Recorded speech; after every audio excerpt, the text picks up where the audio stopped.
C'était vraiment une candidature de très bonne qualité.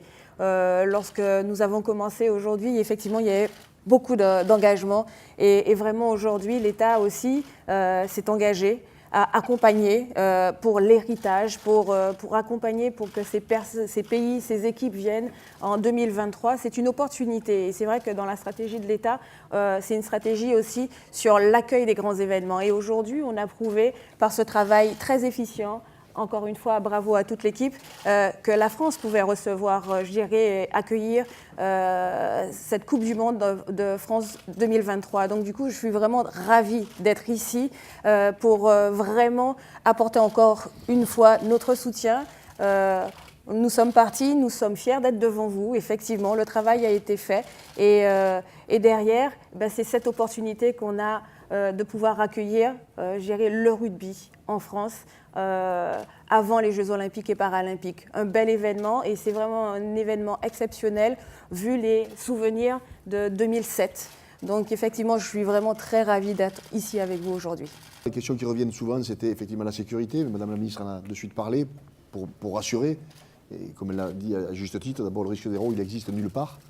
Mais que le fait d'avoir eu les Jeux Olympiques 2024 montre bien qu'on apporte d'énormes garanties en termes de sécurité. Le fait que 2016 se soit bien passé aussi, voilà, c'est ce qu'elle a répété. Après, les questions reviennent sur les terrains. Est-ce qu'il y a des terrains d'entraînement à proximité des hôtels, enfin, des questions techniques, des questions techniques posées par des présidents qui regardent plus, je dirais, l'environnement sportif.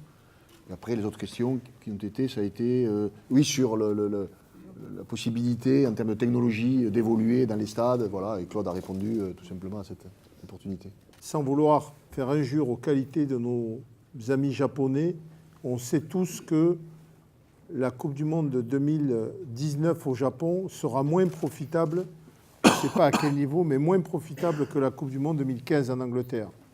On sait que la Fédération internationale tire 94% de ses revenus des Coupes du Monde de rugby. 94%.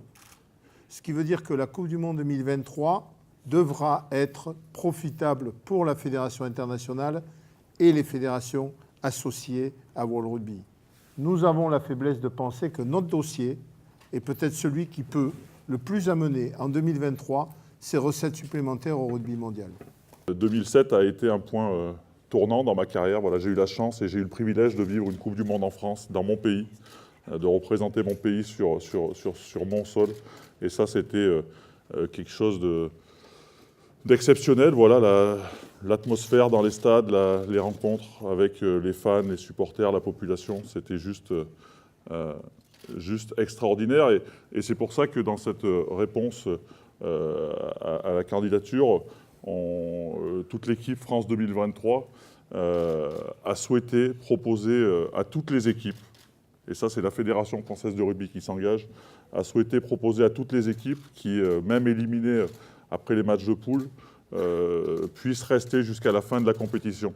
Voilà, pour vivre la compétition à fond, pour permettre à ces joueurs d'autres cultures, d'autres pays, de pouvoir aller à la rencontre des enfants, des supporters, puissent aller voir les matchs et puissent vivre cette compétition jusqu'au bout. C'est la première fois qu'on pourra organiser après une finale une cérémonie de clôture en permettant à tous les joueurs, aux 600 joueurs de la Coupe du Monde, de venir célébrer ensemble au Stade de France dans une cérémonie de clôture leur participation et l'expérience qu'ils ont vécue pendant l'événement. Et ça, je pense que ça a été très fortement ressenti, à la fois sur le plan du partage des valeurs et sur le plan émotionnel.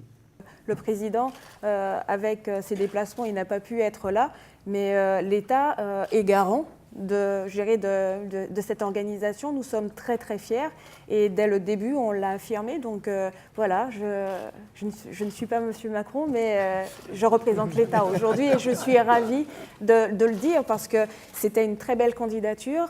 Il y a une prospective de développement, je dirais, de la pratique et ça nous va bien aussi puisque nous avons un objectif d'aller chercher 3 millions de pratiquants pour lutter contre l'exclusion On veut vraiment utiliser le sport comme levier d'intégration et quoi de mieux que de pouvoir le dire, gérer au niveau international. Donc aujourd'hui, on a une très très belle candidature. On espère être les meilleurs parce que c'est un objectif aussi.